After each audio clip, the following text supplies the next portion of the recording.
Good evening, everybody. Welcome back to another round in SSRL's 5th season. It is Division 2 tonight, and I realise I have a glitchy webcam, and there is a reason for that, but first and foremost, let's go through the calendar thus far. So we have just knocked out Australia last week, and now this week it is to China, like we saw on Sunday in real life. Then Bahrain will be up next week, and then a final, the second to last full qualifying session in Suzuka on the 7th to 8th of April, followed by a week's break, and then our final 4 rounds, which will be in Saudi Arabia, Netherlands, USA, in Miami to be specific, and of course, last but not least, is Silverstone for our last full qualifying of the season.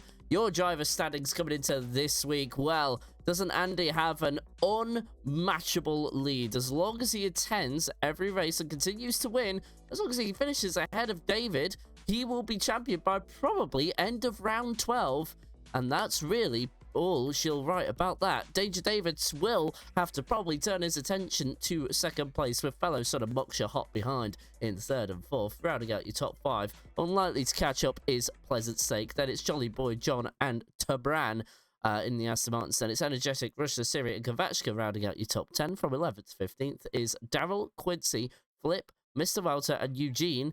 Then from 16th to 20th, it's Control, Tarkagino, Toby, Enzo, Falcor Warrior. Then from 21st to 25th, it's Bavish, Sergeant Devsy, Race Chase, Evor, and Ibo. From 26th to 30th, rounding out the drivers that have taken part so far this season, is Rolly, Trugster, Quan, Valentine, and Big Bruiser. In your constructor standings, it is Mercedes leading the way by 72 points, followed by Sauber, a hot 11 points behind. Aston Martin with an outside chance, 24 points behind Alpine in 4th. Then Red Bull, needs a couple of good results in order to really bring themselves back into that fight. They lie 5th. And then outside of that, it's Haas, Williams, McLaren, Racing Bulls, and Ferrari on a very nice amount of points, if you don't mind my saying so. But of course, we will now welcome in one of the best streamers to ever exist. A streamer on F124, Battlefield 5, Rainbow Six Extraction, World of Tanks, and of course, Rainbow Six Siege. It is your co-commentator and Season 1 champion, Herman the German. How are you doing this fine evening?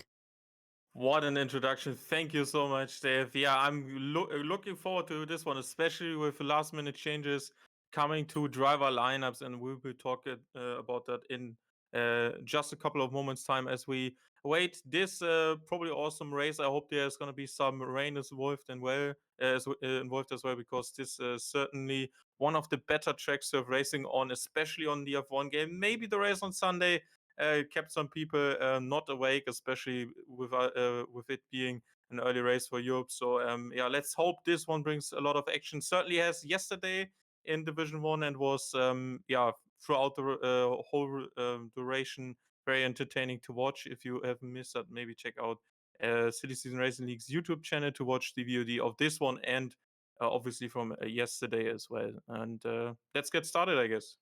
Absolutely. Qualifying will be a few moments away, but actually, I didn't actually introduce the driver swaps for this evening, so do you want to just go through that while we are waiting? Yeah, we can do that right now. So the admin team has come together and looked at how all of the different lineups, especially for Division 2 right now, have had impacts on how the balancing that was coming out from before the season, which we handpicked, has gone about after this rough first, or roughly the first part of the season. So some teams are now a bit more unbalanced than we like to, and we're looking at the following changes. I'm going to read this now. So Tark and Gino was previously in the Red Bull, has moved to Haas to partner Daryl. Quincy was previously in the Mercedes, partnered Andy Andre, has moved to the Williams to partner Snake. Falco Warrior has moved from Ferrari, who was also joining us throughout the season, is going to take that vacant spot from Tarkangino and Red Bull. Kuan from McLaren to Mercedes, so partnering Andy Andre. Vincenzo from Alpine to McLaren. Devsy from Williams to Kick Sauber. Rush was previously racing here as a full-time, moved to reserve, is now back in a full-time seat at Ferrari.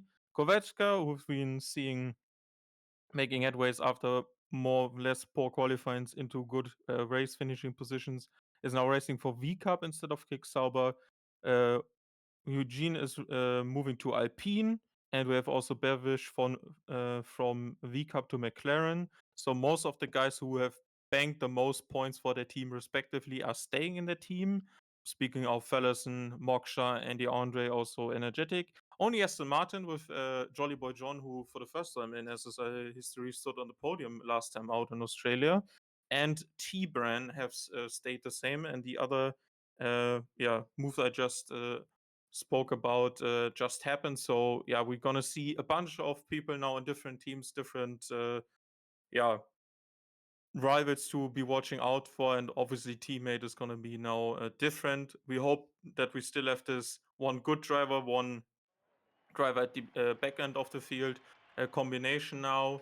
And it was really hard to pick on Aston Martin because they're basically equal on points. So if you're wondering about that, that's the reason why they stayed the same team. And we have entered the 80 minutes qualifying session out of today's Chinese Grand Prix. Indeed. And just a bit of reaction coming out of my chat here is driver swaps. What is this, an endurance league? Yo, Dave says Underling, hello Underling, and Daryl's Gaming as well, having a bit of a laugh with Anno there. And of course, Anno has a bit of a reaction to this track as well. The tilkiest of Tilka tracks. You decide if that's an insult or a compliment. Well, I will leave that up to the eye of the beholder, which shall be the viewers, and if my co-commentator wants to partake. But Daryl is, of course, the first out on track. Name a more iconic duo than first out on track and Daryl.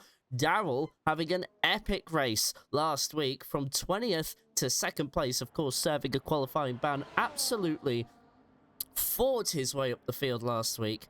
And despite some hyper-aggressive driving at certain points, still came out with the win. So obviously things became fair is fair at the end of the day.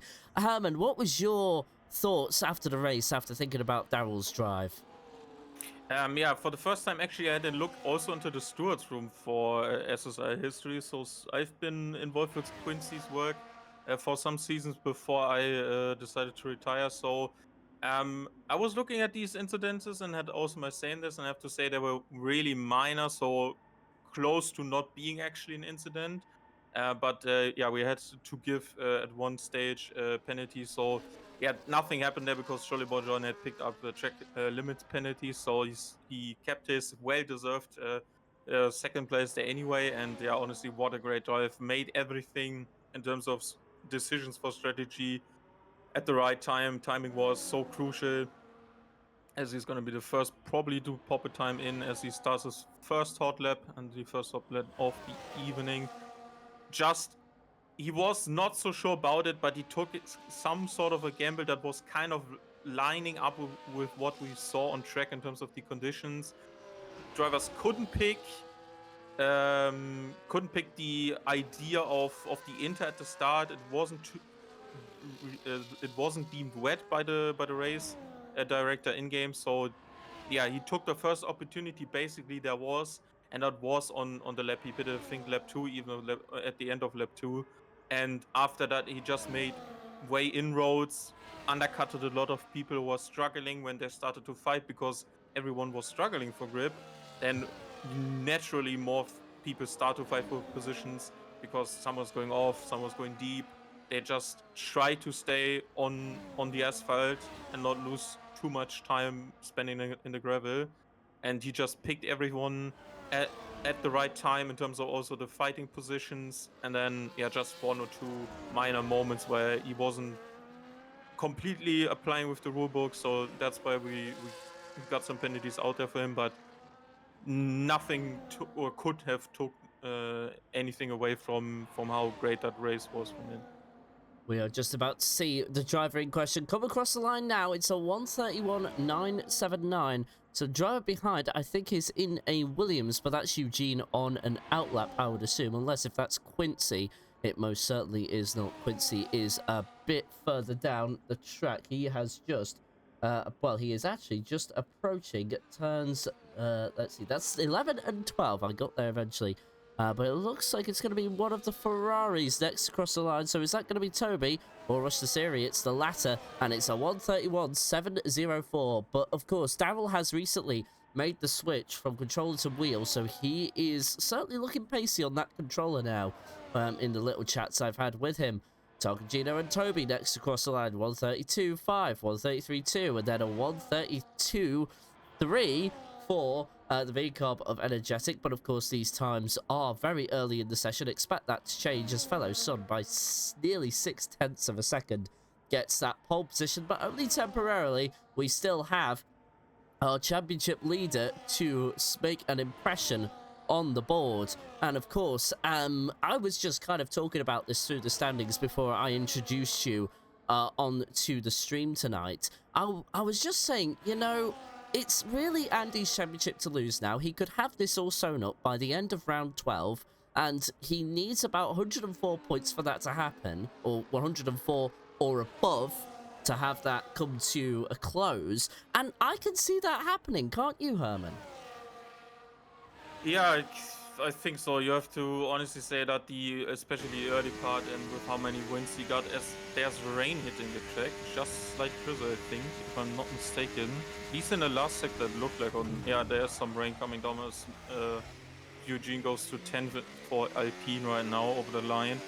I have to say, there's nothing much really to throw in his way other than him making blatantly anything wrong or having blatant errors that cost him big points, and I'm talking like P12 downwards, and even that, then you need the very tight and compressed field to separate out that the top 2 or 3 drivers after him need to be winning these races if you can even think about having multiple slip-ups by Andy at this stage. So only a track maybe that he doesn't like, which I don't think is really coming up. I think obviously there's more preferred ones for the rest of the season, I would assume. So I don't think there's really anything to take, or anyone especially who can take it away from him here, as there's basically nothing or not so much left on the table anymore in terms of the points position. And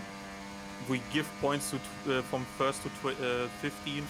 The gaps between these points paying positions are also smaller than the usual one. So 7 points is not easily gained, or even 8 with fastest lap, from the usual top 10 points paying positions we know from the real F1 points system. So I don't expect anything crazy, let's say, to happen in the latter stages of the second half, as only 2 drivers have not completed a lap, and I think that's gonna bite them. Rain hasn't increased really, but early time on the board would be nicer for them, I guess. Absolutely. I was just on board with Moksha there while you were describing all of that, and what was going on was there was just major understeer throughout the track, and that would just be, well, in line with how obviously the track kind of goes from dry to wet.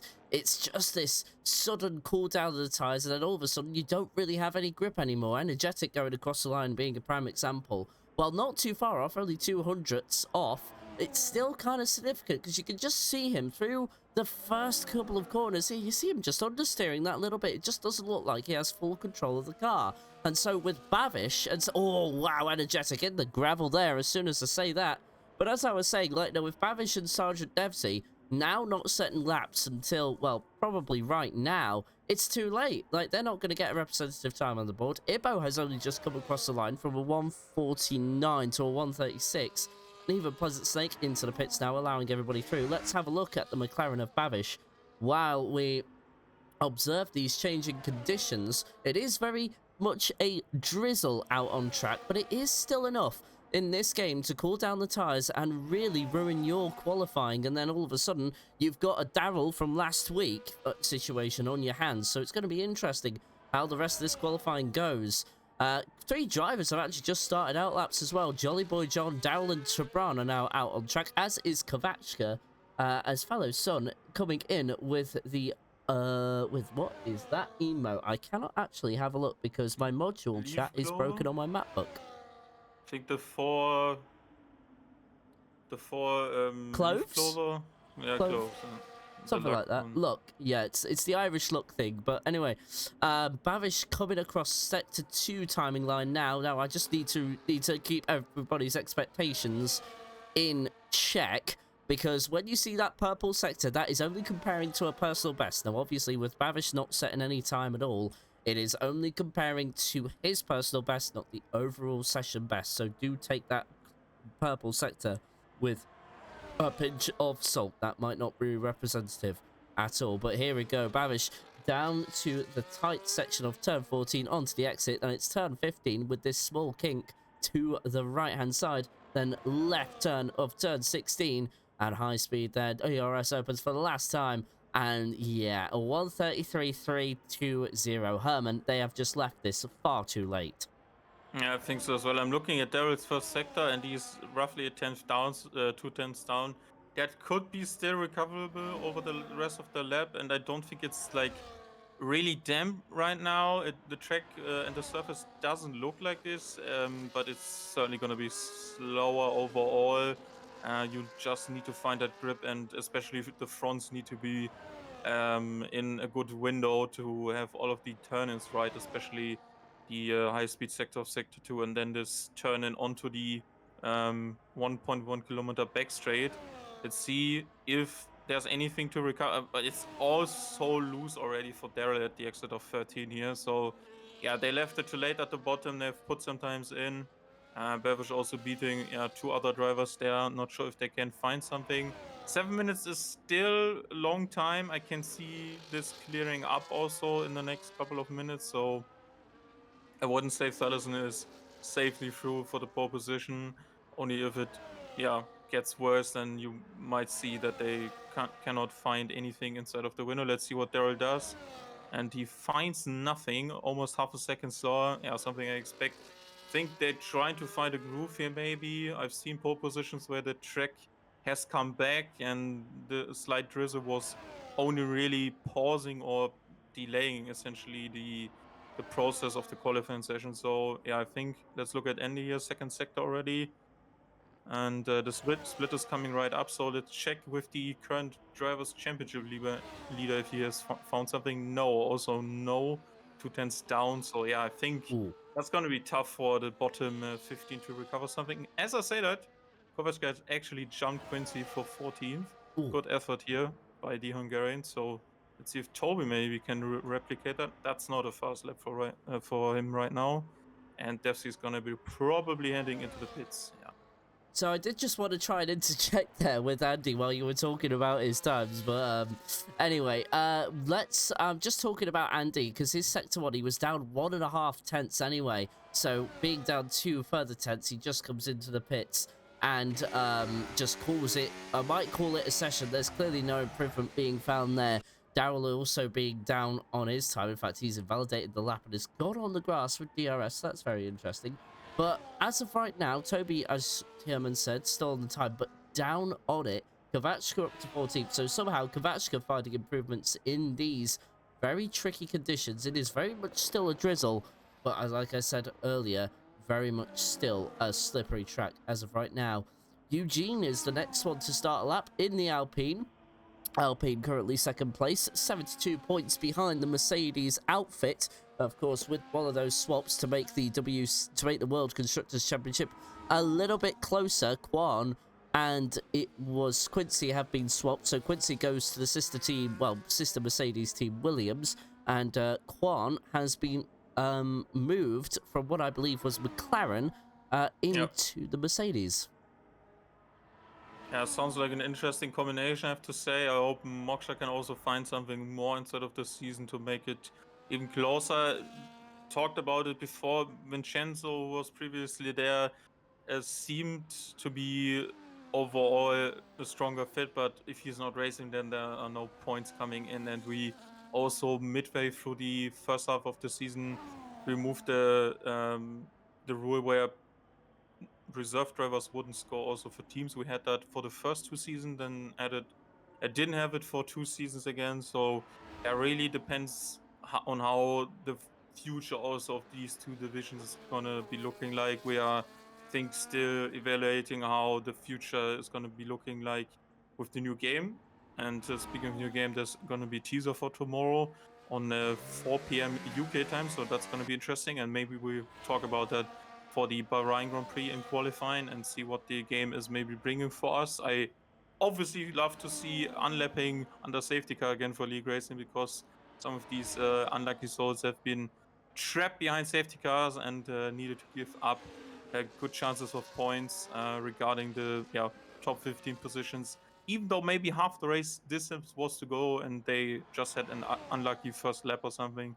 So yeah, I'm just looking forward to maybe see something coming from Codemasters for tomorrow, and hope that also these drivers can, if they have found themselves on the bottom end of the field, find something for their confidence and their motivation again to maybe race more often, practice maybe a bit to see more of a bond between teammates, and then hopefully with less driver changes that we move to a stable environment that is competitive for the Constructors World Championship, because just like we've last seen with McLaren and Mercedes, and I think that was Williams with Andy for season 4, it was super competitive and nothing was really guaranteed at any stage with 10 races of the season.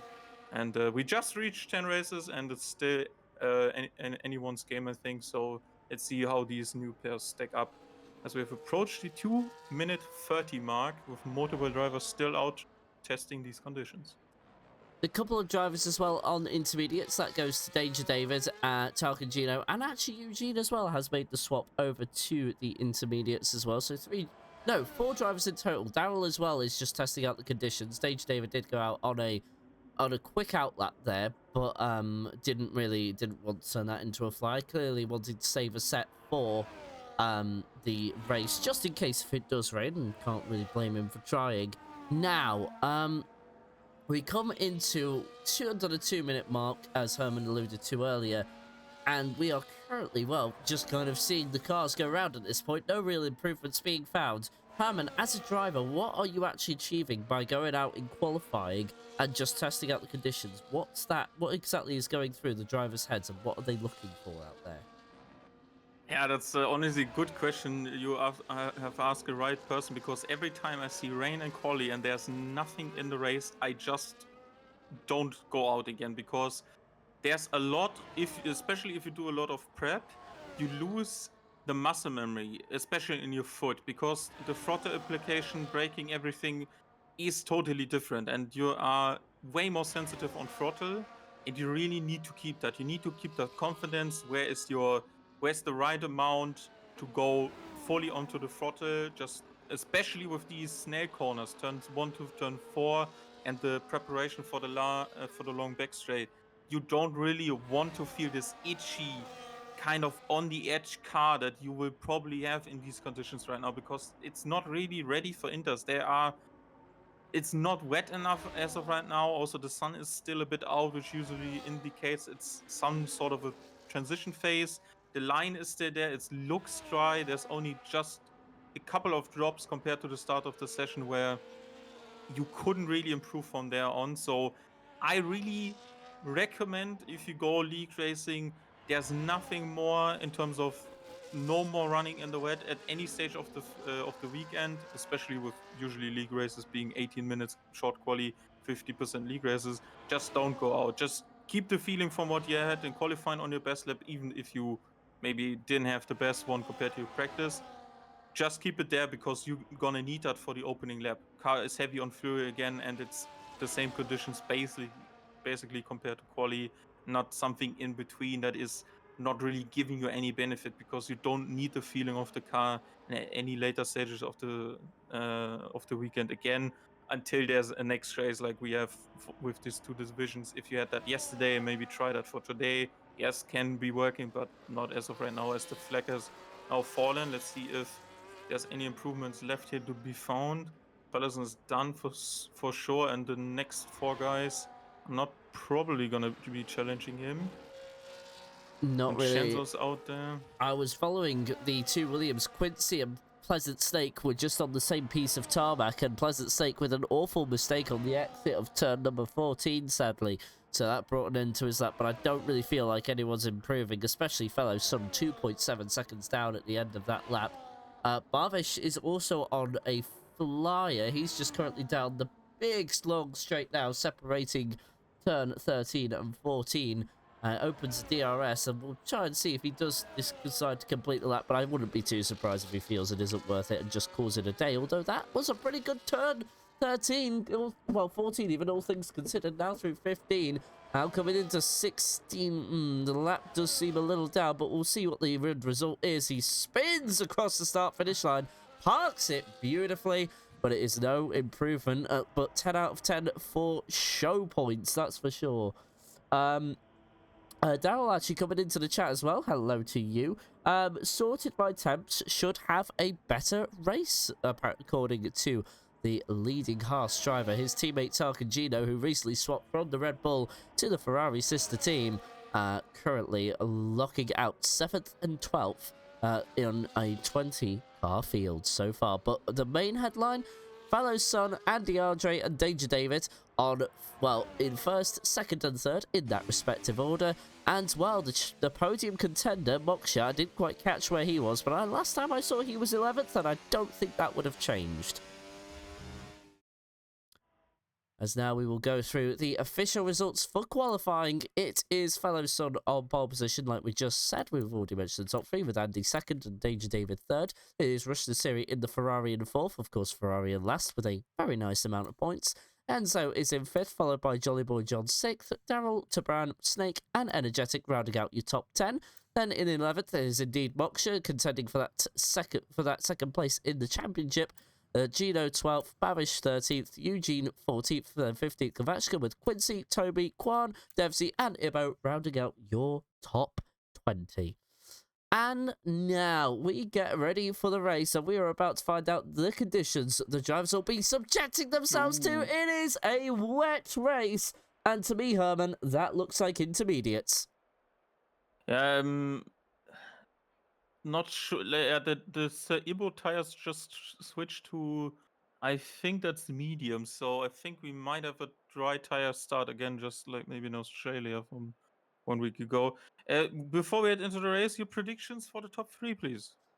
No problem at all, but I will say for free, just before I do, I think one driver that will want a much better start, I should say, is Bavish. Only survived the first few seconds of the race and crashed it into the barrier, but Daryl even saying we do have dry tyres, as Herman just said.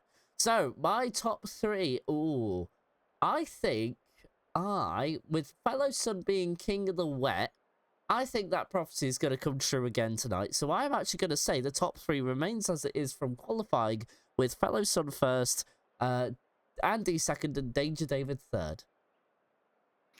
I'm going Andy to take the win. Think that David is going to take it, and Fallowson. He was close to some track limit penalties. Maybe he hasn't sorted that out yesterday. I'm not so sure, but he had a strong race second yesterday, and maybe David has something to say about that because he has traditionally run very well. One thing about Moksha, because we just mentioned his P11, did not finish yesterday. Huge crash with Andrew at the first restart late into the race. I think lap 20-21. Andrew had a moment, then speared back onto the track because tires were hot and it was dirty. And then, Moksha had nowhere to go. He was inside of a pulk that couldn't evade him. And as soon as they basically spread away from Andrew, Moksha had nowhere to go because they were so close together. And that resulted in him being DNF. Hadn't had the confidence. I noticed he talked about setup and confidence, and I hope he has found something that makes him go further up the order, especially in these tricky conditions. Doesn't really help, and he also hit people in the back in the pit lane. Wasn't a really great race for him yesterday. Ooh, right. Well, certainly hoping for him that he does have a bit of an improved evening tonight. But of course, was it actually dry conditions in the race, or was it a wet? No, it was completely dry yesterday, actually. Hopefully different conditions bring about different fortunes here in Shanghai. But of course now, just so in case if anyone is new to SSRL specifically, first and foremost, a warm welcome to the league, first time viewing.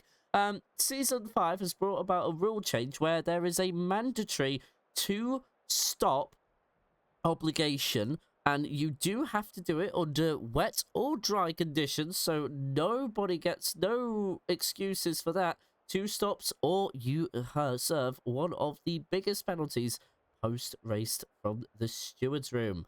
So, of course, they'll be thinking about strategy as well. And, Herman, if you're in this position, what kind of strategy are you thinking in these wet conditions? Looks a bit like a carbon copy maybe to Australia. If it's right now not wet enough for Inters, then we could have maybe another Daryl situation where the rain is not drying up as much as they think, especially when the weather forecast says maybe half the race distance it's good to go back to dries. Hmm. Could be the same thing. There could be some people going in, undercutting on the Inters and actually finding their time back. I think 23 seconds time loss inside of the pit. So could be working, but it really depends on how much rain there is also being forecast, because there's like 2/3, then they're just gonna probably stick it to the Inter, maybe drive a second one there, and then let's see how the conditions evolve. Thank you very much. And hopefully, well, we also hope for a very exciting race, but also hopefully everybody gets through it cleanly, although under these conditions, anything can certainly happen. With this track, of course, China is a 16-turn track at a length of 5.4 kilometers, with well, which translates to 3.38 miles. The race lap record held around here is actually from Michael Schumacher all the way back in 2004 in that iconic Ferrari F2004, of course, and that was a 132.238. First opened on the 6th of June 2004 and has hosted the Chinese Grand Prix right up until 2019. And of course, due to a certain COVID, F1 didn't return until last year, where of course we saw Guan Yu Zhou wave to everybody in the stands when he was at Kick Sauber. It is nationally recognised, and really take this meaning as you will, as a 4A rated tourist attraction. It has many shops, restaurants, and entertainment outside of the racing that comes along every once a year. Swamplands actually used to cover the land of the circuit, so basically it would be used for like rice fields. So extensive groundworks had to be completed, and over 3,000 staff had to be on site daily. It's also hosted F4, the Porsche Carrera Cup, TCR V8 Supercars, and the now defunct A1 Grand Prix series. So there's a bit of history about the Shanghai International Circuit for you. Going back to last time when SSRL raced here, actually, speaking of we're going into the race, it was Truckster out on pole, with Nasiri taking second place and Snake in third, but neither of those top three ended up finishing on the podium. Herman, you actually finished 5th here last time out, so you went from 7th to 5th, while Andy went from 6th to 1st place there and took fastest lap with it. And just thinking back to that race, which was round 6 in Season 4, what was that? Oh, we're not going to get time. Sorry about that, Herman, but we have 3, No 4, worries. 5 red lights for the race. It's going Shanghai, and I think Fellow Sun gets the start he needed there. Andy looked a little bogged down as there's an Aston across the screen, and Jolly Boy John, like Barris, there's more content in the background. Our safety car comes out mere seconds after the race start, and everybody crawls to a halt, but there was 3 wide, there was lots of carbon fibre, and Jolly Boy John, just like Bavish last week, is your victim seconds after the race start. Yeah, doing the best Bavish impression he could think of, and that is certainly one 0-0 moment for Jolly Bojon. First podium in SSRL history, and now out before crossing the starting position of P1, which is Fallison. And now I'm interested to see if people are gonna use this opportunity. We have 3 drivers with 10-second time penalties because of collisions. They can surf this and maybe try the Inter. They have really nothing to lose if we expect this to be the last safety car, which you usually should when you race. So 3 people with big opportunities, and if you have a broken front wing of a collision, maybe try that as well, because it doesn't look like dry conditions at all, and certainly similar to Australia last summer. The good news is that with the 10-second penalties, luckily they can be served in this lap. Safety car does need a minimum of about 2 or 3 laps to go around and make sure the track is safe. And luckily, the pack is also concertinaed right together. Everybody's underneath a second, unless you count in Sir Ebo and Quan there, down in 16th and 17th. But off that race start, believe it or not, through all that chaos, the top 5 remain as they were. Tabran is up 2 positions. Eugene is up 7 positions from 14th to 7th. That's a great start for the Alpine driver. I nearly said V-Carb. Daryl down 1. Pleasant Lake stays where he is. Salcagino up 2. Moksha stays where he is. Really not the start probably he would have wanted, although he didn't really have a lot of time to make any real ground, as now we see all the drivers coming into the pits. So now pit crews need to be reliable, but the biggest loser from the start is, well, you could argue Jolly Boy John, but for those that are in the race still, it is obviously Energetic, down 9 positions from 10th to 19th. Quincy stays out on those soft tyres, as Herman just says, so he will now be your leader of the Grand Prix. Ibo as well and Devsy all stay out. This is a huge risk, as Quan gets a 10-second penalty for speeding in the pit lane. Luckily for him, he can just come in next lap and serve that off. Herman, lots of penalties being dished out real early, and this is a sign of things to come. I think so. I'm looking currently at the dash from Quincy, and it says like 60 degrees on the right-hand side tires on the softs, which is cold, you have to say. But I can see there's like a phenomenon in some sort of damp conditions sometimes, where you have these transition phases usually.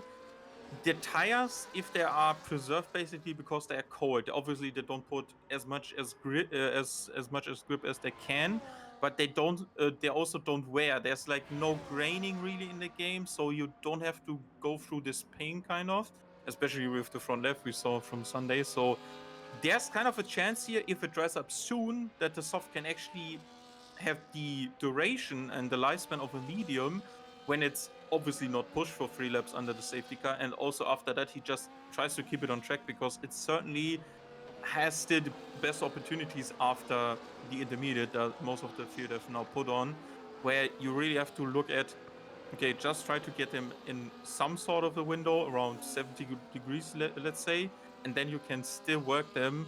And maybe that's something also Quincy learned from on Australia. Totally different track, but the scenario has everyone may jump the gun, and okay, this is like exactly the same thing like last time. Let's go in and go for the intermediate, and let's see how that plays out. Absolutely, and a couple of drivers who've just got against the grain. Quan, well, he'll be coming in for another stop, I would imagine, under these safety car conditions. Race control hasn't called that Mercedes in, but Quincy into the pits now, as is Ibo, as is Sergeant Devsy. So the top 3 that were going to finish the lap and leading the Grand Prix have all said, nope, I don't fancy this anymore, and are now in. And I imagine the dry runners will do the same. Quan's back into the pits. Of course, I expected that. So Brad is the only dry runner staying out and committing to this till the painful end, Herman. No way! I was watching David going into the pit lane, and he just has been ported out back onto the track. Oh no, it's saying he's still in the pits, but there's nothing happening. Oh dear me! I was so confused when the pit information came up to his name, because he was already in this, and I was okay. What is going on here? As multiple people are being swapped out apparently. Maybe there's an issue with the lobby. Let's see.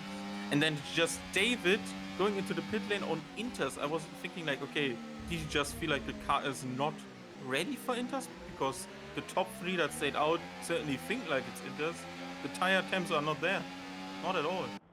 Well, several dramatic changes in the span of a few moments. Quincy seems to have come to a complete halt in the pits, maybe deciding if he needs to visit his alien overlords or not. I'm very confused of what's going on here. There is a couple of stops here. I don't know what's going on. I'm looking at the Discord, and for David, the PV says he's stuck in pit lane. And that is to leave, basically. Yeah. There is a restart being... Yeah, restart has been called. Lobby restart is going to be coming along. So, with the announcement of F125 coming across tomorrow, why is that Williams getting a Ferrari pit stop? It is a glitch in the game. So we will all be doing a lobby restart, as I've just announced. And well, Herman, I guess that means we're going to need a bit of respite, I would say. So, at the moment, well, we're gonna pretty much restart again. Jolly Boy John will get a second bite at the cherry, and Underling says the Matrix has reset, and even yeah, everybody's saying it is all screwed up. So we will be having a restart, and well, I guess kind of talking about F125 for just a second, just while we wait. I would really love to see some of these bugs really ironed out and just gone.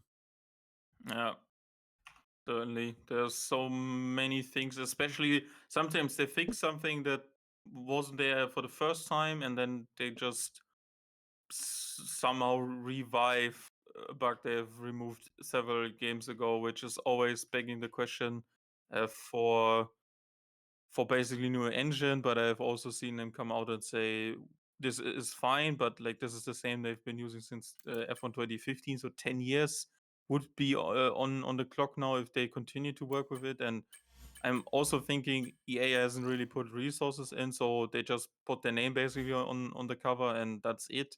Publisher really trying to, I don't know, jump onto this franchise. Not really popular, but like obviously they have the license, so I can see why, especially with NBA, NFL, and NHL as well, and previously also the FIFA games. You can see how they maybe want to open that market, but they're not actually putting more value into the brand basically, and that maybe is also hindering the team around Codemasters, which I've also seen reports about where they have also fired people before the 24 game. So really, yeah, not really the right environment to have a game that thrives, and there's maybe an upward trend because we seem to be having a good game, then a bad game, good game, bad game. It somehow changes every time, and it's not like we're having Call of Duty and like Infinity Ward and Treyarch fighting each other. We just have the same guys, and they're not really able to have consistent results, and they have to be looking at upward trends to make sure that yeah, they're not going down on sales anymore. As I think the overall assumption of the community is that they just want to put out a game and then don't bother about it at all, which I don't think is fair, but they really have to deliver results also. Absolutely, and I think one of the things that I'm really hoping for in F125 is like a complete revision of the handling model. I kind of hope it goes back to the handling model we had in F1 2020, F1 2019, and in that kind of period when the series was at its peak. Some argue that 22 was good, some argue 23 was good, but I don't think there's really any real argument that the handling model of 24 hasn't really been the most consistent. I do want to talk more about that later on, but what I'm going to do now is be right back. We're going to just have a small break, let the lobby get sort of set off again, and then we'll be back in literally just 2 minutes. So I'll pop on the synthwave, I'll go and mute for a second, and enjoy a little break. So 2 minutes, guys, and then we'll be right back. Alright, I'm gonna jump to the toilet real quick.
And we are right back. Herman is also back. I would assume we have all Yeah. 20 drivers in the lobby, and we are going to be set to go at any moment. Yet again, we're probably just having just some final adjustments on the grid.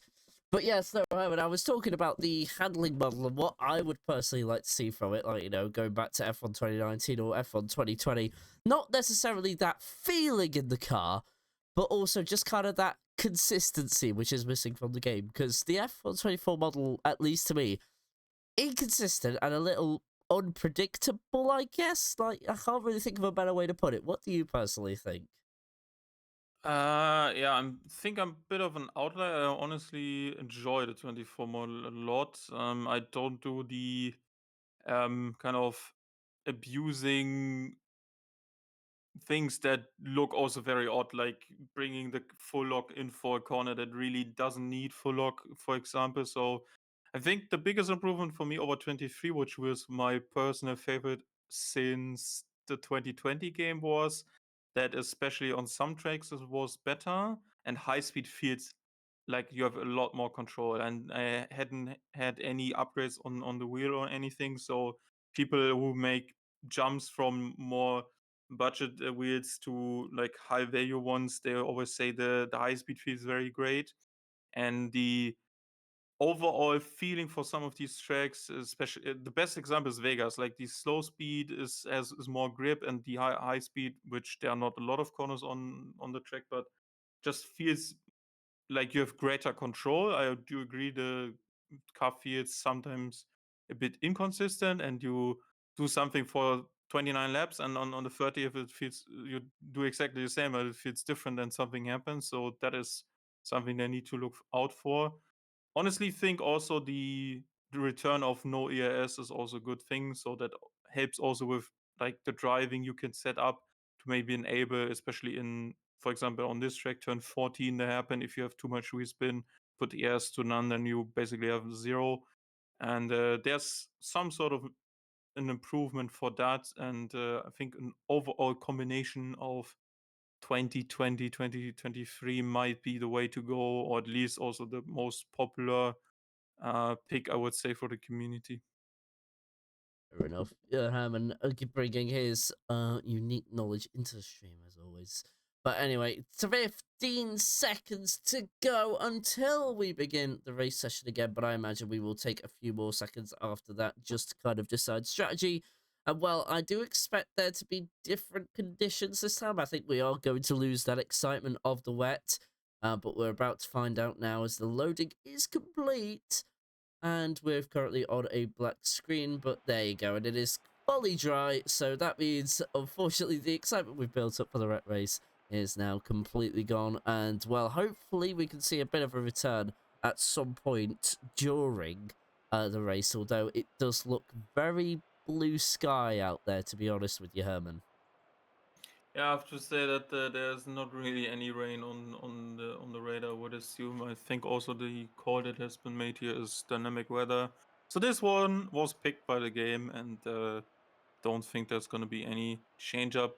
If it was starting overcast or light clouds here, maybe into the later stages of the race, sometimes that can happen. But there could be also a big shift. Like if you have like, let's say, halfway through the race distance, there's immediately a cloud with the heavy red symbol, then you just have a switch up of like 5 minutes. You snap, and basically all the clouds are there, and it's raining soon. So that is still a possibility. I don't rank it highly, but think there's going to be a very straightforward two-stop with the probably usage of two hard tires. I would assume the medium is not really a race tire here. Can go for it's yeah a solid amount of fast laps at the end if there's a late safety car. don't really trust the soft here, and people also didn't yesterday with the late safety car. So we're just a minute away from the race start. Edmund has just called it 23 on the dot. We'll be heading into the race. So let's see how these drivers are hopefully finding more traction. And Jolly Boy John, I hope for you that there's no problem in terms of getting the launch correct now, because it's certainly a more standard procedure for getting off the line. Absolutely, and of course for Barish we do hope the same. Of course, remembering last week, mere seconds into the race, Barish just losing it into the left-hand side in very similar fashion to what Jolly Boy John did this week. But of course, we forget all about part one, and now we move on to race number two. And well, technically race number two, race one, take two. Let's put it that way. But now we should be underway any moment. The clock has struck 23 past the hour. And we will be starting at any moment, but of course, referring back to the top three, well, I'm going to put a little change in that. Now we're not in wet conditions, where I'm going to go Fellow Sun. No, I'm not going to go Fellow Sun. I'm going to go Andy, Fellow Sun, and Danger David. So that is my final prediction there, now that the conditions have changed. And as we still sit here, still waiting for the start to come about, and now there you go, here we are. We have 3, 4, 5 red lights. It's going Shanghai, and I think Fellow Sun does get a bit of a start here. And in actual fact, that was as good as race number one. But look at that. It's Rush Siri up to third place, but Danger David hanging it round the outside of the Ferrari driver. That will become the inside into turn number 3. It certainly does. Danger David will hang on for now. And that is a very nice defense there, as Moksha and Energetic are currently side by side with one another, but that's all gone and lost. And there's Kovachka having a bit of a moment on the exit of turn number, I think, 2. That's turn 4. There we go. Got there eventually. And there we go. So now Energetic is fighting Bavish there up ahead. He's up into ninth, but Bavish fights right back down the inside of those long sweepers, and he's got that move done. Great stuff from the McLaren driver. Gets back up to 9th position. And a few swaps coming up and down the field. Oh, Fellow Sun has spun it. We missed that. But Herman, that's bad news bears for the Kick Sauber driver, and is missing a front wing end plate, as now David and Rush occupy 2nd and 3rd. Yeah, horrible moment there at the start of lap 1 here, obviously trying to get the fear right, and they just have been in these tricky conditions at the start, although we didn't go with that race attempt. Basically, I've been watching Moksha, also caught the moment. Kovachka just got it wrong on the exit and had an oversteer there, as multiple drivers are pulling out to the outside, and now Fellas to the inside of T-Brand, and Moksha going by on Energetic for what is now P10. There's a fighting back from T-Brand onto Fellison on the inside there. Yeah, both off for a moment there on the exit of 16, as they now head into turn 1. And Fellison is ahead, and also Bevish moves by on the Polish Aston Martin driver here. From all that fighting, the McLaren finds a way past the Aston Martin, and now the Aston Martin fights back through turns 1, 2, and 3, but it's the McLaren again who comes out on top with a great exit on the exit, and there we go. Bavish will occupy 8th place, and now Fellow Sun ahead. So my apologies to Fellow Sun, no damage to the end plate at all. It has somehow come out perfectly fine, so a nice bit of saving there from the Kick Sauber, and is currently behind the Williams of Pleasant Snake, and has stayed in this race rather decently. He's not let things get away or get out of hand, and this is where he made the mistake last time. Will things go okay? Oh, a bit of a wiggle there through turn number, let's see what that is, 9 and 10 there. But all straight and narrow for now, as we have our first caution for Tark and Gino. It's got all wrong there, but gets back on the track, and no damage to him so far. Yeah, that was Kovachka running wide at the exit of, that was turn 9, so ran over the curb and then had a snap of oversteer, and Takagina had to get out of the way, allowing people to get by. Quick note on tires, only 3 drivers on the hards: Quincy, Toby Lenzen, and Dempsey, as his teammate, that of Quincy, has been overtaken by Fellison. And the first time penalty is also on the board for Eugene. 3 seconds straight for corner cutting. And Andy takes the fastest lap, as multiple drivers have issues turning it in for turn 16. And let's see if there's an attempt here by Snake to get by on Fellison again. No, he has kept that position for now. And now they are looking to get back to Daryl, who has currently lost the DS to Vincenzo. Top 4 are getting away here from the Haas driver, but nothing major, and the field is still close together. Can expect first pit stops around lap 6 to 8 for the undercut to the hard, and then run long into the race. And if there's nothing on the radar, which also from the clouds doesn't look like it right now, they should be going for that medium or second hard, maybe later into the stages as well. Just looking at the background as well, from 15th to 20th, there, well, 15th to 19th, I should say. Cerebro 2.3 seconds behind this. There is an intriguing battle happening, and Quan could be getting some points for the Mercedes, which they will desperately want. I think both Alpines are currently in the points. Yes, 10th and 12th for those two. Moksha really not making much ground as of right now, but fellow Sun as well for the 5th place. He's about to open DRS and get past Daryl, and this will be a very important move in the context of the race as Danger David up into the lead into turn number 14 we go, and now Rust Series trying to take advantage of that, and somehow through all of that the Ferrari stays ahead. The Haas stays ahead of the Kick Sauber in the background. Quan gets up to 15th like we were just talking about, and only 1 second to Quincy ahead of him. But then Toby fights back somehow on the exit of the turn. We'll cut back to the battle for 5th in just a second, but that's all done as our fellow Sun did find a way past the Haas. And now, in other news as well, Andy is now relegated to 2nd place, but Russia Siri hot on his heels, and Enzo hot on his heels in return. So it's a 4-car battle for the lead of the race. And where would you predict the pit stops to start coming in, Herman?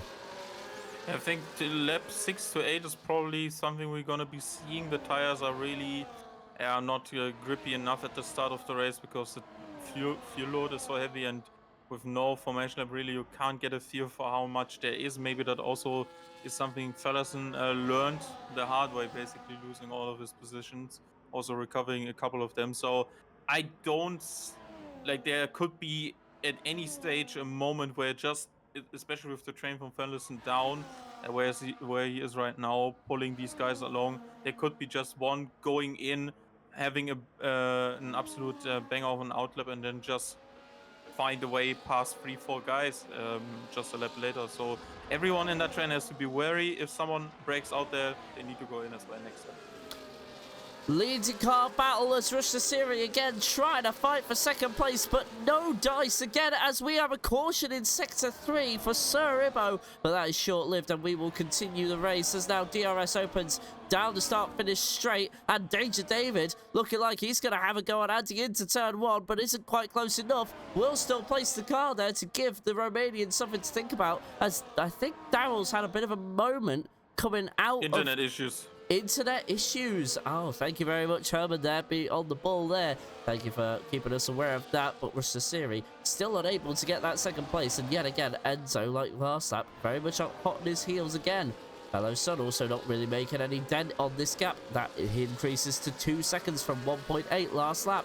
Seems like he's struggling to keep pace with these top 4. Of course, these are all sharing DRS, so that's no surprise there. Caution in Sector 1 again.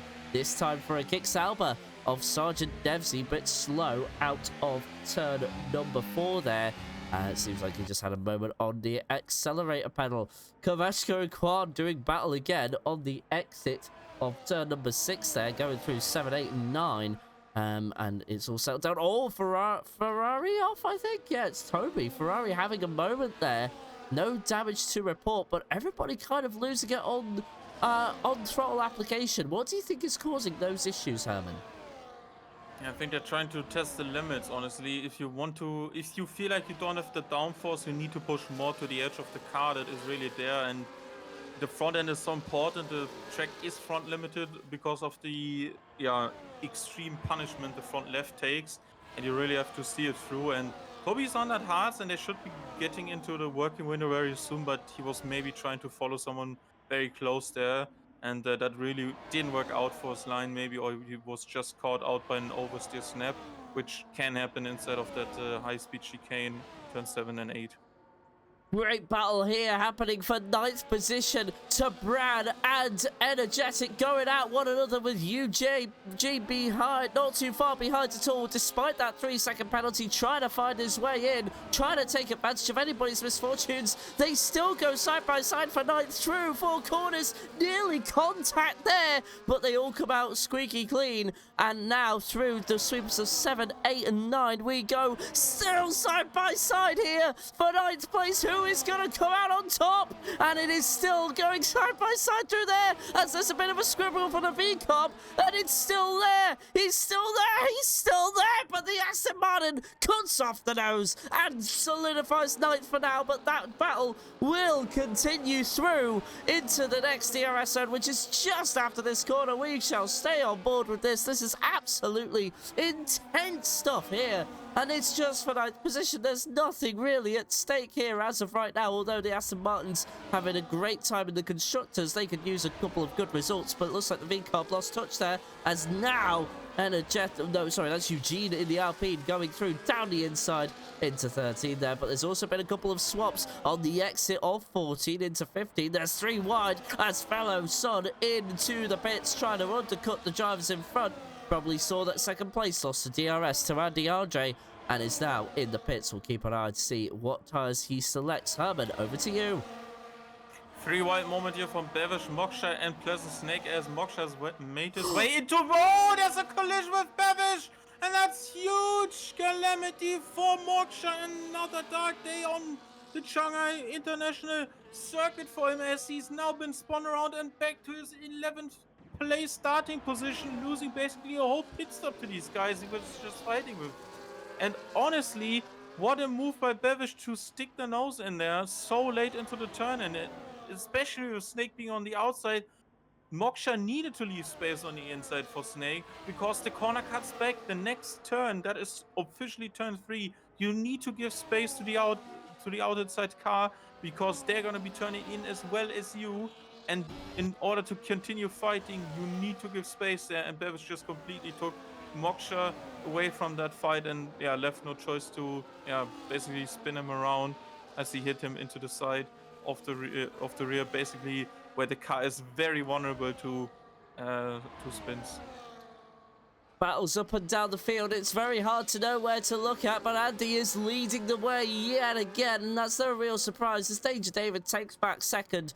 But it just looks like the Mercedes has unreal pace as now Daryl goes side by side with Eugene into turn 14 again on the exit of 15.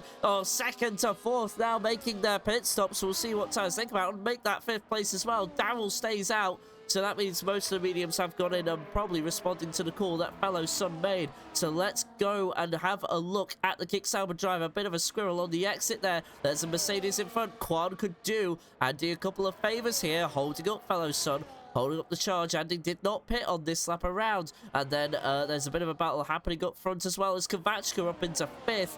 But who's come out ahead of who? It is fellow Son and Quan going side by side with one another into the first turn, and it's fellow Son that gets that move done, and Enzo just behind as well. So, fellow Son separates Enzo and rushes the series, so that means fellow Son is effectively 4th position, if I've got that correct. Yeah, it looks like it. The undercut wasn't strong enough and he decided to stick it onto the mediums.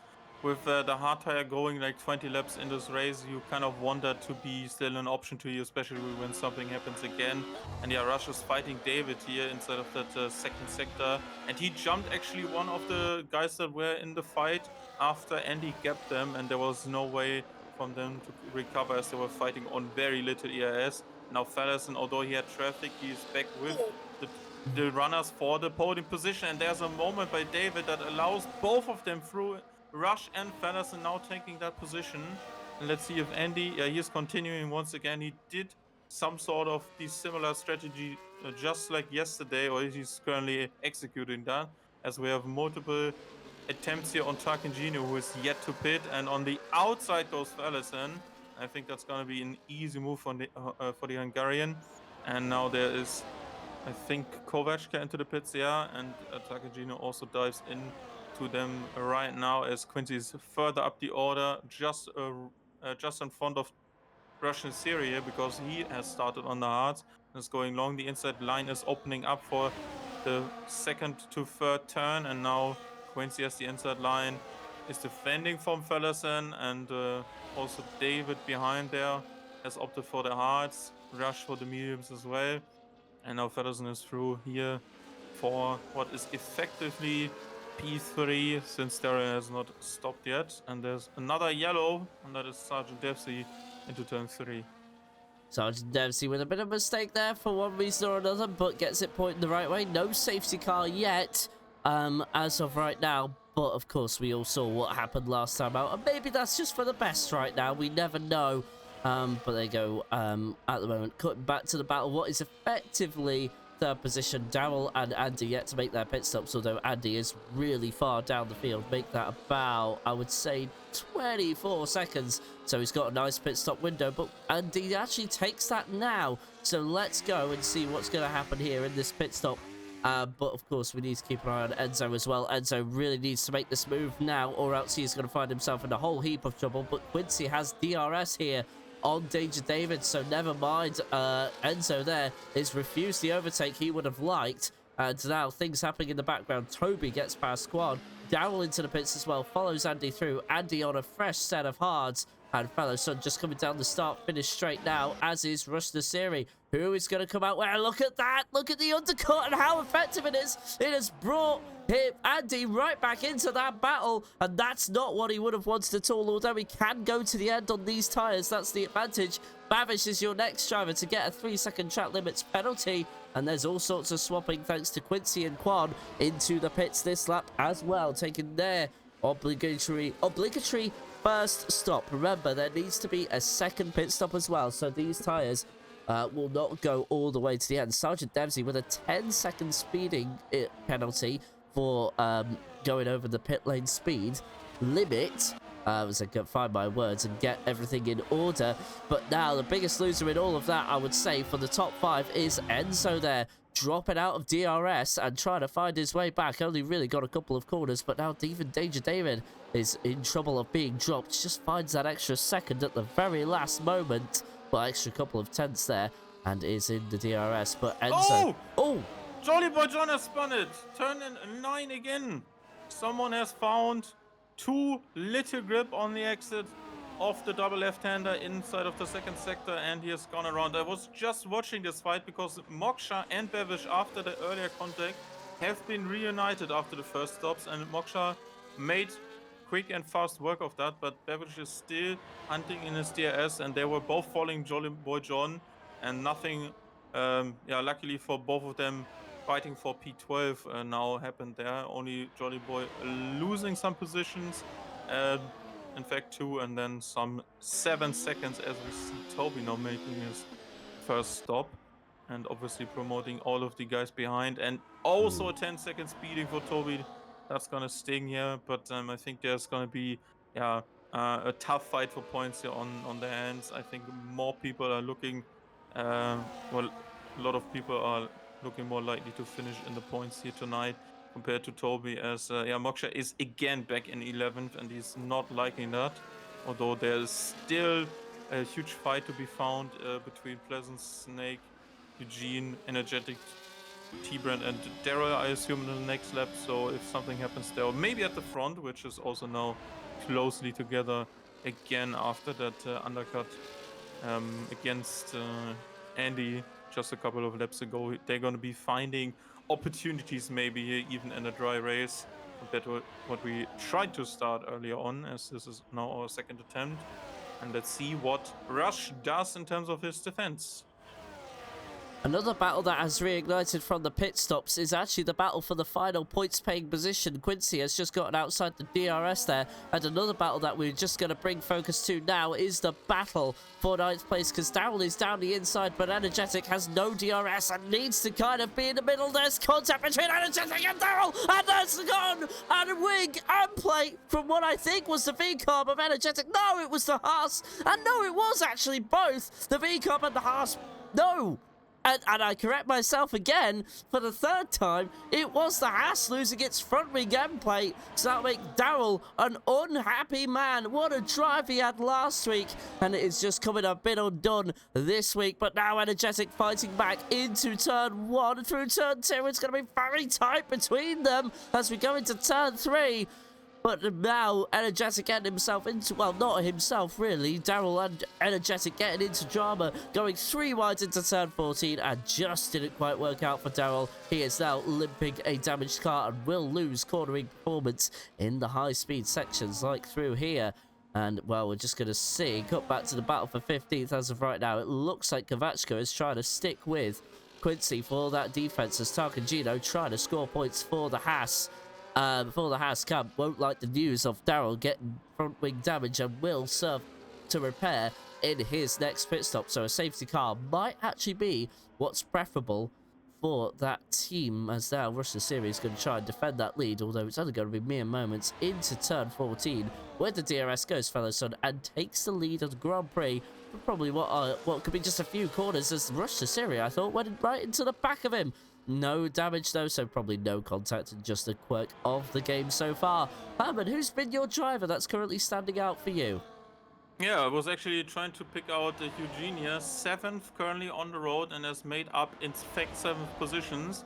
And that was someone I was keeping an eye out, especially after our late swaps today in terms of the lineups for the teams. And he was looking a decent midfielder, you have to say, for the McLaren team, banking a lot of points after also Control left early on in the season as a full-time driver. And now for the first time in the Alpine, he's looking very strong. He has kept, somewhat with Pleasant Snake 3 seconds buffer now, especially with the fights going on behind with Daryl and T-Burn we were just watching. So if he gets the call right, and I think he should be thinking about that next stop very soon. The hard tire is a very durable tire, and you also have the opportunity to undercut if people are not aware. And now he has cut the gap to Snake in just a couple of corners, so maybe a moment there from Snake. So if he can push on, even with his time penalty, there might be a 6th place on offer, which would be a huge result. I don't think he has been inside of the top 8 on pure race pace without any crazy, especially street race so far. So yeah, good result here. And on the complete contrast, unfortunately, Jolly Boy John down 8, and he was on the podium last time out for the first time, as we mentioned, and currently in 14th, fighting with Quincy and probably Kovachka if he finds some pace. And one thing I wanted to talk about strategy-wise for the front, top 2 currently with Fellison and Rush are going to be looking at that undercut again. But Andy and currently David as well just need to be making sure they are holding the horses. Just stay with them as long as we can, because they're probably going to be looking at later stand on the mediums as well. They're going to be getting undercut, but the difference is still there. There's not a lot of deck for the hard tires overall, but the overall performance boost from a low fuel car and fresh mediums is going to be essential, as Quincy has now been overtaken by Jollywood John. So looking forward to what the strategies for Mercedes and Red Sorry, Bull there's can be doing contact later. between the Haas of Tarkangino and Kovachka into turn 1. Do apologise for cutting over you there, Herman, but I just thought I'd bring attention to it while we've got it. But in the end, Kovachka had to go hanging on to 15th place, but closing the door on the Haas very aggressively there. And now we're going to go into a battle for the lead. And as I interrupted Herman, I'll let you take that one. Yeah, we have now the opportunity for Rush here. They have also been trying to look at saving, obviously, the ERS. You don't have opportunities into the second sector, but you have opportunities into turn 40. Is Andy looking for a gap there that has been opened while one of these drivers ahead? He was looking like it, but then bailed out in the last second. There was a bit of brake smoke coming from his car, and you can see that David is also now close up to him. So let's see if maybe he's using the extra ERS, using the overtake, moving to the outside line, which can work, going around the outside a long way, but he's a bit off the line, bit too far to the outside, and now there's not really any space on the inside. Has to slot in behind Andy for the moment, as there's now the first lap car of Sir Ibo, teammate to the currently in 4th place Danger David, as they all hit the brakes for turn 6. So yeah, medium tires are going to be running out soon, I would expect, as I alluded to before. So maybe lap 17 to 18 pit stops from these Ferrari powered cars coming. And yeah, next we can maybe see Andy trying to get away. He is on 100% ES. Moksha with a 3-second time penalty, fighting currently with T-Brand, as he has caught up to the T-Brand and Daryl fight. Around the outside for 7 to the inside of 8. Oh, the Alpine, what a move by the German. And the Polish driver is now under threat from Energetic around the outside again. Some of the moves we've seen earlier on from these two, still side by side going into turn 11 and 12 maybe. Who is ahead now? That would be T-Brand for the left-hand side turn, but now Energetic, because the turn 12 is a right-hand side turn. And now he's under pressure from Bevesh as well. Side by side onto the back straight. Moksha looking for Daryl's wearing, looking to maybe make a move up the order and improving Alpine's points paying positions today. Is there a move here by T-Brand to go into the outside? No, there's not. A bit deep by Bevish. Almost hits the side of Energetic completely, but they have now lost a bit of momentum. And front wing damage to Bevish as well on the front left end plate. So he's going to be suffering into turn 1 to 4, and especially the long corner that prepares the back straight. And I think the top 2 are fighting. Top 3 and 2 are fighting, in fact. And Andy gets by on rush, pouncing on an opportunity because of tire wear. And there's a 3-second also to Tark and Gino. See if Bevish is now under threat again from T-Bran. Don't think he's gonna...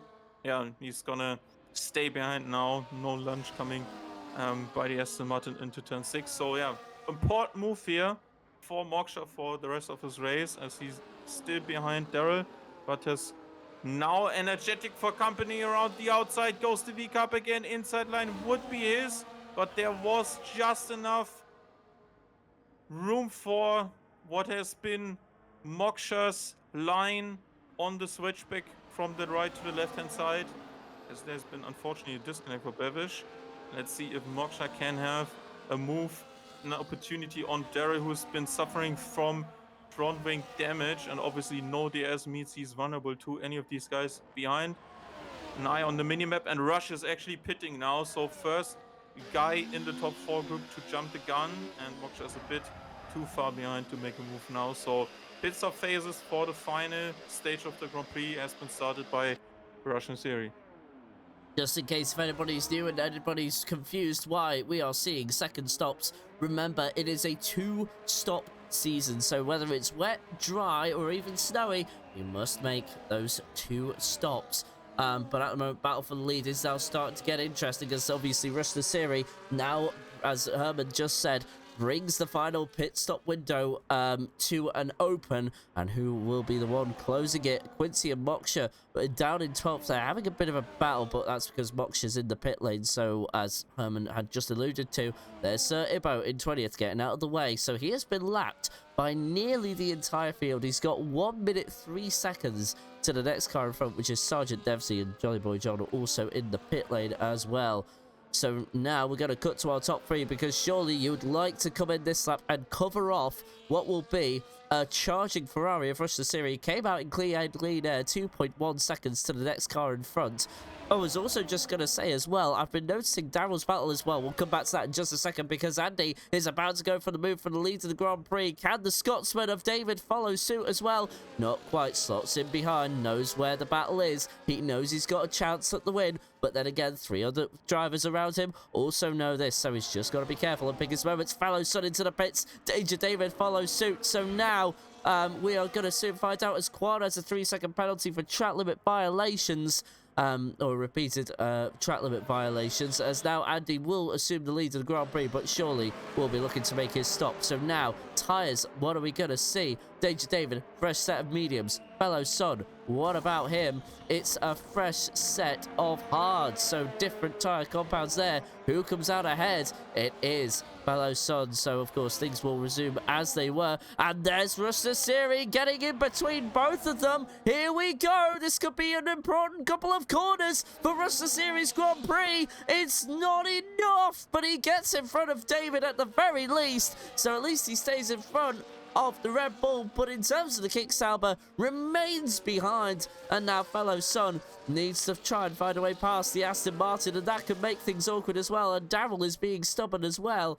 And I was just going to say, talking about Daryl, he's actually kind of caused a nice little roadblock for Eugene, of course, with a 3-second penalty in the Alpine. He's effectively got 7th place all secured. And if anybody else with a 3-second penalty gets any further track limit violations, surely he's higher up for any more results, Herman. Yeah, I think so as well, that it's actually working nicely in his favor. Meanwhile, the other Alpine with Moksha is currently stuck again in traffic, fighting Kovačka, who's currently on 8 laps older hard tires, and he just pitted together with Russian Series at the end of last lap, and is now stuck again with P14 and traffic ahead as more people are fighting there at the back straight. Just take it over, Dave. And there we go, Fellow Sun getting very aggressive in the defense into turn 14, and Ferrari there getting spinning, probably just getting a little bit desperate trying to get past. Andy has not made his pit stop yet, so these will continue as you were. Daryl is now fronting this, of course, with a damaged front wing end plate for good measure. So he will be quickly caught up, I imagine, by these three, who are currently in battle and have made their way past Tabran. I don't think Tabran actually put up much of a fight there, so I don't blame him either. But several pit stops now coming in. Pleasant Snake, Energetic, and Quincy making their second and final stops with 10 laps to go. And we are still waiting for Daryl, Enzo, and Andy to make their stops within the top 3. So I imagine Daryl will be out of this sooner rather than later, due to his damage. Quad has also come into the pits and drops out of 16th, and I think that's as far as he'll go down as long as his race stays a-okay. Joy Boy John up to 15th. What has he done? 2 stops, and he's on 2-lap old hards as of right now. But now, focusing on this, the Fellow Sun on the back of Daryl. How hard will this be fought from the Haas? Of course, remember, he did an epic drive from 20th to 2nd last week. But now, well, things are a bit different this time around. And while Fellow Sun thought about it on the exit there of turn 13, but of course DRS zone coming up thick and fast, might just want to wait for that. Daryl does indeed go defensive, try and throw everybody off their track and break the slipstream, but Fellow Sun finds a way down the inside into 14, and that's all said and done, we think, as Rush Siri gets it all wrong, and Rush Siri won't be a winner of the Grand Prix. He goes down the order, and Andy and Enzo have made their stops. So now, Fellow Sun and David in an important phase of the Grand Prix. It's going to be like last lap, but there we go. There's Andy in front of them, and Andy comes out ahead for now, but then and then somehow everybody's still pointing in the right direction with little damage, and Fellow Sun keeps it within 1 second. Harmon, these are intense laps for the Grand Prix. Yeah, very crucial time to be getting that final pit stop under his belt for Andy, and he was looking like he was getting undercut, but all of this fighting, especially with Daryl, interesting strategy call. I've just been looking at his times, and he is about to be dropped where currently Jolly Boy John is if he pits now, so I am not certain if that was the best strategy call for him. And all the fights inside of the midfield won't be helping him. He's still due to another pit stop. As Fellison gets a 3-second time penalty yesterday very late for Rush as he was fighting with him for 2nd place. Today it's against Danger David. And Fellison is now demoted to what is now P3. As all of the guys behind still need to make a pit stop. And Energetic has now moved up the order, has passed his teammate Kovačka just a couple of moments ago, and now is on to Bevish as well. And David is making that move on track regardless now. Tire disadvantage for Fellison as well, so I think there might be a charge coming now for David. If he has something left in the tank, he needs to put it in now. Fresh 2-lap old mediums for Danger David, but of course Andy also has the fresher tyres out of the 2 drivers, so it's going to be an interesting final few laps. Daryl now begins his pit stop. Enzo moves up into 4th. Rush Siri, heartbreak for the Ferrari driver. Unfortunately, out of podium contention now. And, well, really, well, he could get to fellow Son if he could put the pedal down a little bit, but needs to get past Enzo as well. And Enzo has been quick in his own little right. Daryl's still in the pits there. Will be an extended stop due to his front wing damage unless he decides not to take any front wing. That is, of course, a possibility. But He hasn't now... done. He hasn't done that. He He has hasn't kept done the damage front wing is fighting T-Burn now for this 12th position. Okay, wrong Aston Martin there spotted by me in terms of the pit window, but certainly a huge loss in terms of positions because it was certainly looking like he was still fighting despite the oh, what a nice move there by Daryl. Completely caught Bevish snapping there into the hairpin of turn 6 despite the damage. So yeah, honestly, think there was more in it. And the tire advantage, especially without a intact front wing, it's not going to be huge. Front left is going to take a beating very soon, and these tires are not really race tires, even with just a couple of laps left remaining inside of these races. I think Moksha will have better tires coming the last 2 laps. Energetic is on fire right now, is going to benefiting from time penalties in front of them as well. Andy puts in the fastest lap as well. Something we were hoping for David could maybe do is obviously now kind of relinquished by the current reigning world champion and also championship leader in the Mercedes. So I'm honestly a bit gutted here that maybe there was a lot more fighting for David or Ferguson from Daryl than they probably would have liked. So yeah, they're gonna be fighting for that second place anyway, I assume, despite the penalty. So Ferguson is not gonna stay down, stay calm. He's gonna be fighting David to the end and is gonna be pushing him into maybe a mistake or an error that gives this position back to him. So yeah, there's no moment of ease, I would imagine, for David in the last couple of laps here. No, absolutely not. I mean, obviously, he follows Son with that 3-second track limits penalty, but obviously, Danger David needs to also make sure he doesn't do the same. Currently looking at a battle for 8th position, which isn't really crucial in the grand scheme of things, of course, due to the fact that Moksha does have a penalty on his hands, 3-second track limit violations. And just so in case if anybody isn't aware of this, track limit violations cannot be served in the pit lane as it is seen as gaining an advantage on track. So that is why you must serve it post-race, because it just feels like that you gained an advantage while off track, which isn't part of the racing line. And speaking of 3-second penalties, UJ gets past Pleasant Snake, but of course with that 3-second penalty, that's kind of nil and void. And then Energetic follows through as well for 8th place on Moksha. And Moksha with a pretty disappointing, well, did I say disappointing, but a disappointing evening for him due to the fact that he has, well, finished on the podium last week. No, he didn't, did he?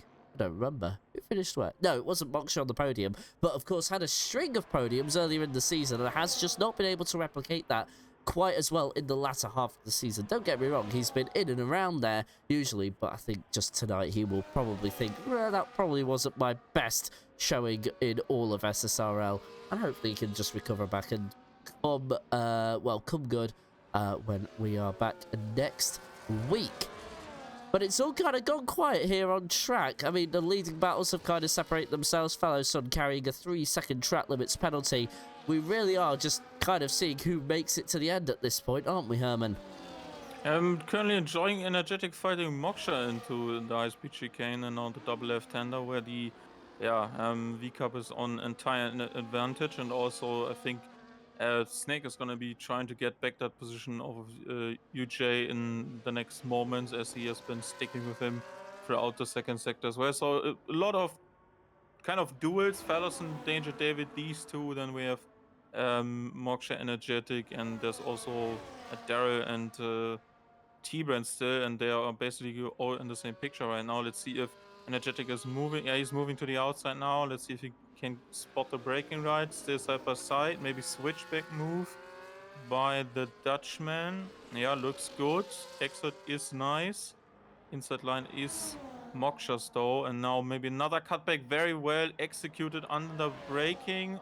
There is advantage And to the left-hand side, as there's a collision with, I think, Jolly Boy John there. And around the outside he goes.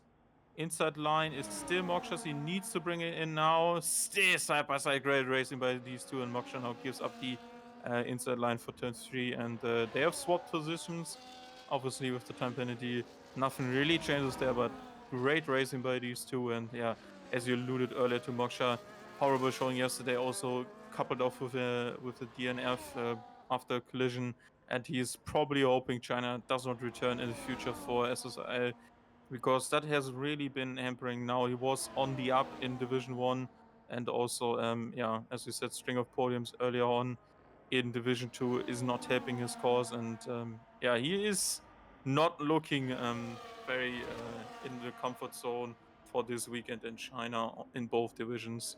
And I think he is praying that these next 5 laps are coming closer to him, and sooner rather than later. As Pleasant Snake now makes a move and has taken 6 back. And I'm also thinking Quincy might be fighting here soon. Yeah, Jolly Boy John, time penalty as well. But the Williams and the Aston Martin are going to duke it out on the back straight as well. Lots and lots of overtaking, although some of them are just repasses, some of them are just formalities. Let's see if the now signed Williams driver, currently in 13th, is going to get this one done. Certainly looks like a slam dunk. DRS pass, braking is spotted correctly, and also the tire advantage helps on the exit. P12 for Quincy now.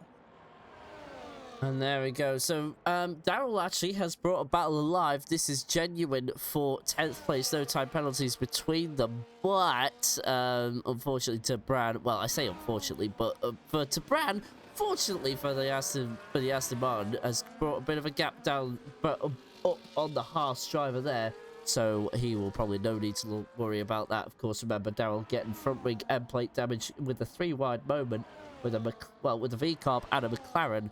And, of course, losing that front left end plate. And I imagine those softs are pretty much done. But in terms of the lead of the race as well, that's very much Andy's to lose. Very much has been the case of his championship. 6 or 7, no. Yeah, 6 wins in a row, 8 podiums in a row. And, well, he's about to make that 9 in a row for the top 3. And it has been a real epic season from Andy Andre here, as we're seeing Danger David and Fellowson swap positions through DRS, and I think they're trying to bring some sort of pressure to Andy towards the end. But with 3 laps to go and 3.2 seconds, I wouldn't really put your chances on them catching up anytime soon. So Andy, with this race all to lose, but if he gets a 3-second track limits penalty, then the advantage would be overturned to the Scotsman. And he would, well, probably want to try and be he would want to be within that 3-second window. Let's see, there's also a battle going on with Quincy and Jolly Boy John as well. This is for 12th place, of course. Jolly Boy John with a time penalty for track limit violations. 3 seconds will be added on to his total time at the end of the race. And they start their lap 26 out of 28. Andy currently just going through into the lead as well. But Quincy, more importantly, could not find a way past, so he'll have to wait again, although I believe he is just letting the DRS carry him through to the rest of the race. One battle that is coming alive, though, is the battle for 14th. Tarkin, Gino and Kovachka, 0.8 of a second separated between them, going into lap 20, there to lap 26 out of 28. They are not lapped, so they are on the same lap as the leader, and second place swaps over. But which battle has got your attention at the moment, Herman? Yeah, I'm looking still at 6th place and 7th place. Snake and Euche, as he's watching. There's still the rear wing of the Williams ahead. So yeah, I was looking at people still being within that 1 second DRS window. And sometimes I always looked over at Vincenzo, who is getting some time back in the middle sector. But as soon as they swap and go onto the main straights, there's just 4/10 instantly lost to the pack ahead, and I think there's no real chance with the little ERS, and yeah, basically 2 laps left for Vincenzo to get anything here. 3.5 right now looks to be good again, and then he's gonna drop away soon, I would imagine. Verlassen with any snap oversteer, just a wide moment, or just not getting the brakes correct for turn 14, for example, he's gonna be losing that podium as well. Not yeah, very likely at the moment, as now Snake is trying to get away here. Middle sector looks a bit more feisty, especially with the medium tires. But yeah, the Alpine has done good today and is well deserving of that seventh place and is not going to lose any more positions. Two guys behind Energetic has been dropped by 7 seconds, especially after fights with Moksha.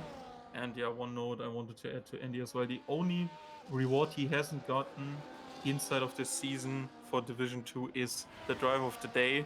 People think him winning is not worthy of an honorable mention. You have to say we had some great drives so far, including Daryl's one, but yeah, podium number 7 is coming up now. Um, no, both podium and wins, it seems, are pretty high up there with 7 and 8 respectively. 5 fastest laps. Let's check who is the fastest lap now. That is also to Andy. And obviously, he added another pole.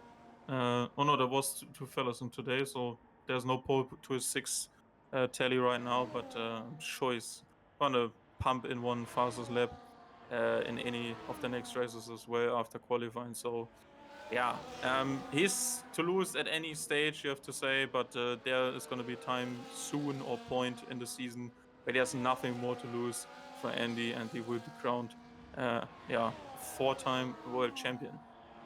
Indeed, I made a mistake last week as well in my commentary. I said he's currently a 4 time in a row, going for his 5th. That is indeed not correct. As Danger David has a 3-second penalty, and the last lap for fellow Sun has come alive, and Anzo could be going from 4th to 2nd place if he can keep that. It will be a very, very, very tight window, but I do believe he is close enough to have a go. And now we are on the final straight. This is do or die for fellow Sun. We'll go on board with the Kickshelper. Oh, failure to use required tyre compounds for Bavish. He is disqualified, but fellow Sun into 2nd place. Does the Scotsman fight this back?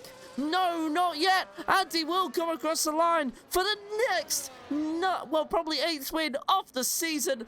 Andy Andre wins in China. But who is 2nd? Is it Danger David or is it fellow Sun? It's fellow Sun. Enzo is outside of that 3-second window. And just while we've been looking at this, 5th place has come alive a little bit. Pleasant Stone caught up to rush the series, but it won't be enough. It could have been another lap, and then he could have had it, but it's 6th place for the Swiss. I think is it Swiss? I don't know. I can't remember where he's from. But UJ takes home 7th. 8th place is Energetic. 9th is Moksha, and I think he's going to lose that to Debran. He will indeed. So now to 9th goes to Debran, and 10th goes to Moksha. It is Daryl who come home 11th, then Quincy will come home 12th. And it's very much all settled from there. Well, actually, no. Tarkangino is going to take 14th away from Kavachka due to Kavachka's additional 3-second penalty. And then it'll be Quan in 16th. So Quan not going to be in the points this time around. But a good effort from Tarkangino at the end there to get 14th there. An additional point for the Haas driver. And Quan in 16th. But there we go. From absolute zero to just about a hero. Energetic fellow Sun gets 2nd place there at the end, and I'll just find out what nationality Snake is, and just so I don't make any further mistakes. But Herman, exciting battle at the end there for 2nd. Snake is Norwegian.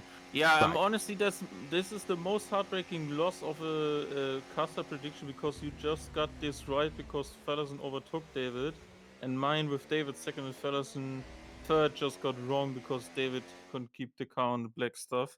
Unfortunate. Also, Vincenzo not able to get into the time frame that the time penalty sold, and also Bevish.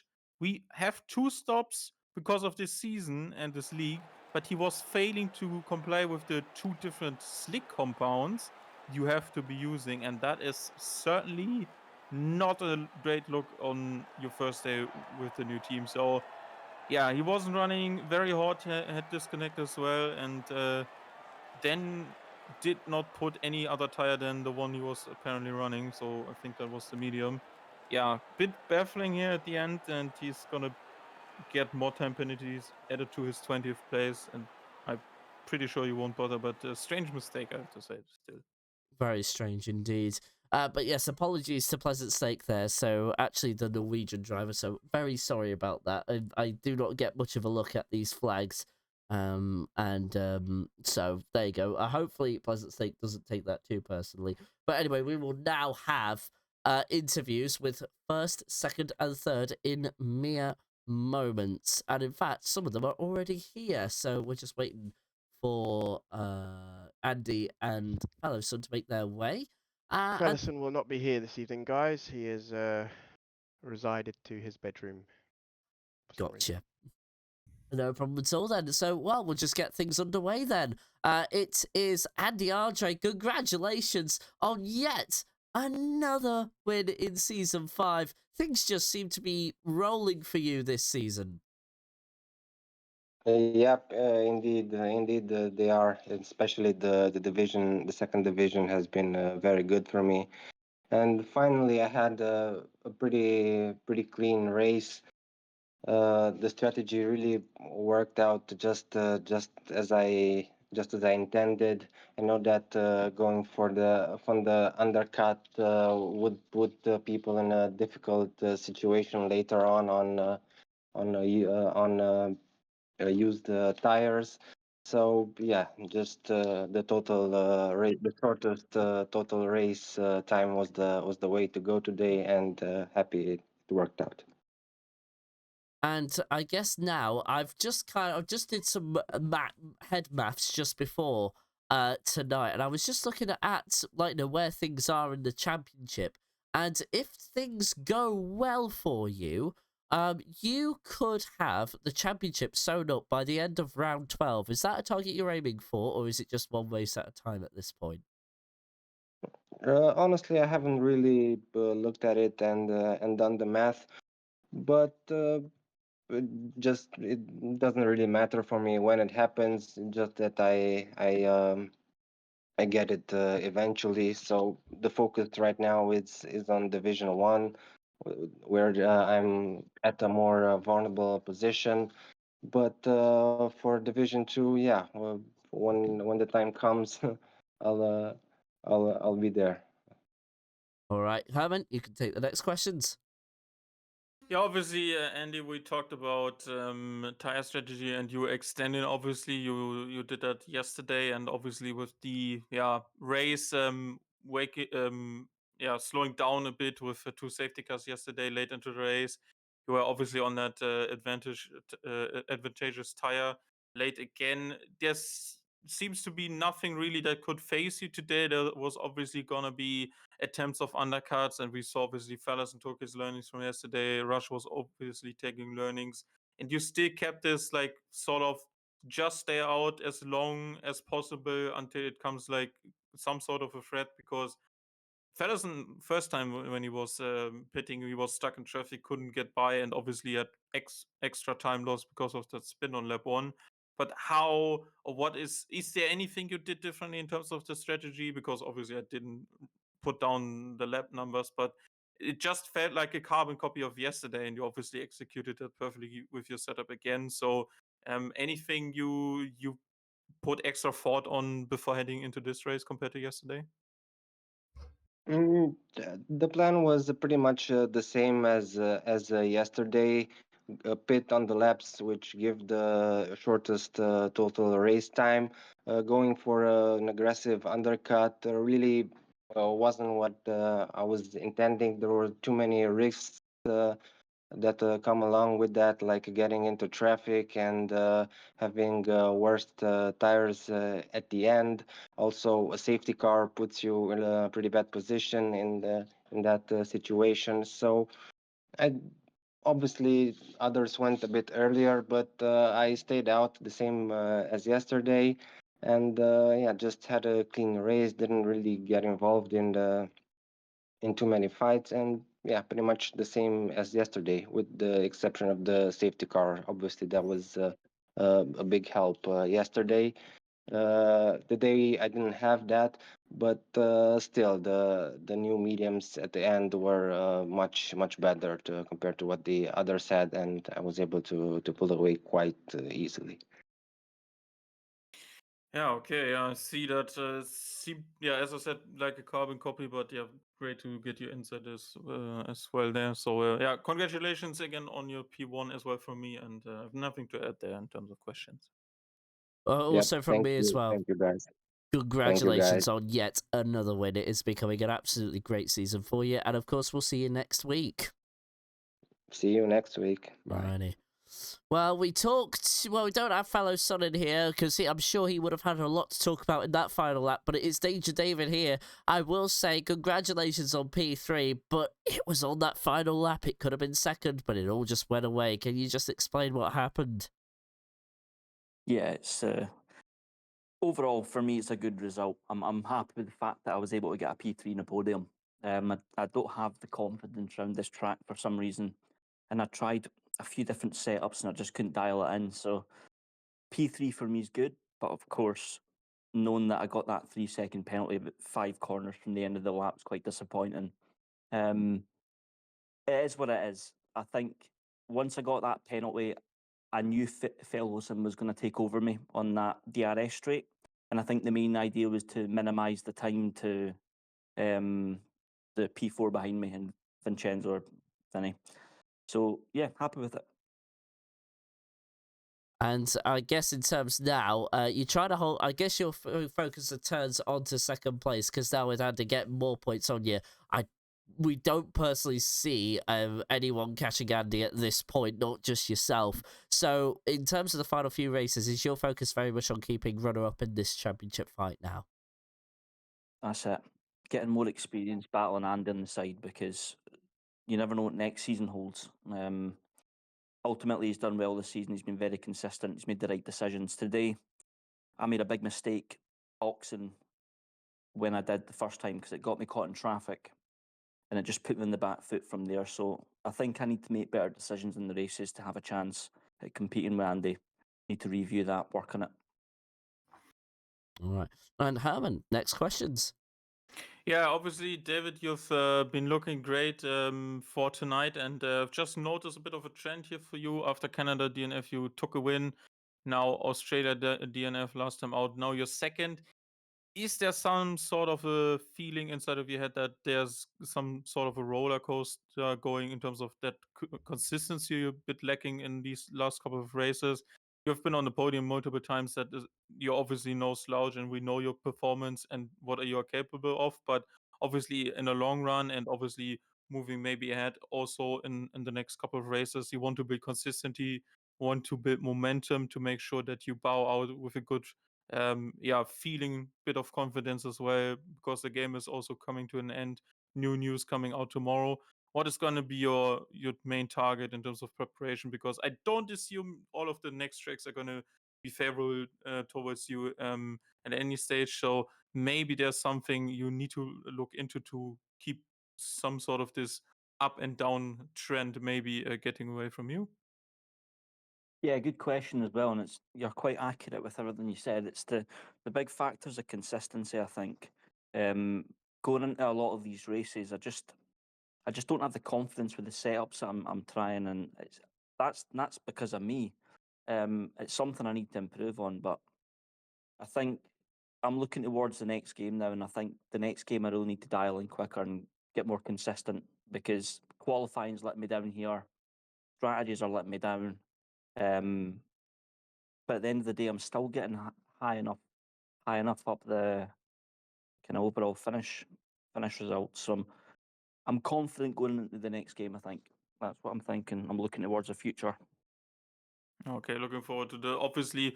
If you look at the performance results where you obviously didn't finish or wasn't or you weren't racing, the worst position you had was fourth. I'm not taking that away from you. Not saying that you're not actually performing in any way or something like this. Just thinking that overall, especially with a longer season compared to last seasons where we only had 10 races and there was now 16 upon us with a longer time span, and we might be seeing that as well for at least one of the seasons probably coming up with the game also being again launched in May.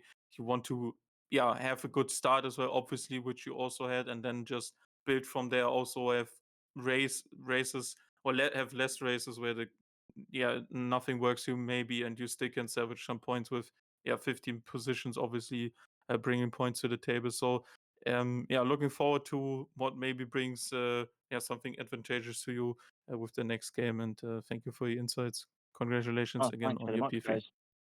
Really appreciate it. Have a nice night. You too. Yeah, Congrats you on too, thanks. P3. All right, well, Herman, that has been another round of SSRL action. Not quite, maybe not the most exciting of all races, but certainly gave us some excitement towards the end, regardless for second. Herman, obviously next week, and I'm just going to look into the calendar now, we will be on a time change, so the clocks will go forward. I think it's an hour. Yes, it is. So, no, we'll go back an hour. So No, it's from back. 4 hours to 5 hours. Well, sorry, no, hang on. Yeah, and I'm getting all sorts confused, chat. But anyway, next week, time change will be going from Greenwich Mean Time to British Summertime. It is going to be 7:30 BST in Bahrain on the 31st of March to the 1st of April. Of course, 31st of March, hosting Division 1. And of course, 1st of April will be with me and Herman. We're hosting Division 2. Then, of course, the week after, it is Suzuka, a full three qualifying session.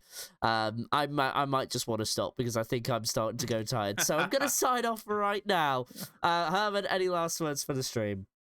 Yeah, obviously not the same amount of action we had in Australia. Obviously a bit robbed with the weather we had at the first attempt here, but I don't think that really takes away from all of these still great fights we have. Some penalties obviously made the results lackluster at the end when they crossed the line, but still good racing from these guys. It was hectic at the start especially, and all of the things considered, they still put up a great show we were able to watch. And I think Bahrain is going to be totally different. I think more tire options will be available there. I've seen softs being probably a valuable option there, so we might see people maybe trying that and see way through the field. And obviously great for racing. Lots of opportunities in terms of overtaking. Strong contrast to Suzuka just a week later then, but I think Bahrain has something to offer, and certainly a great track for Formula One these days. And time penalties and also low speed spins are a thing there. So turn one is going to be tricky, but I think the drivers will manage, and we are probably in for some great F1 cinema again. Absolutely. Herman, it's been a pleasure to be your co-commentator for this evening, and I hope you share the same feeling, and I will see you 7:30 BST next week. Speak to you soon. Bye. Speak soon. Bye. And with that, we do sign off for tonight. Of course, like Herman has already alluded to, not the most exciting of races, but still good racing up and down the field. We already know where we're going to be next week, so all that leaves me to say is, on behalf of Herman and myself, and all of SSRL, including the admins, the stewards and drivers, we all thank you for watching along tonight. We will be back next week. Remember, 7:30 PM BST with the time change coming on Sunday. But until then, have a wonderful evening, and from wherever you may be in the world, we wish you a very good morning, good afternoon, good evening, or good night. Stay safe, stay alive. We'll see you next week. But until then, bye for now.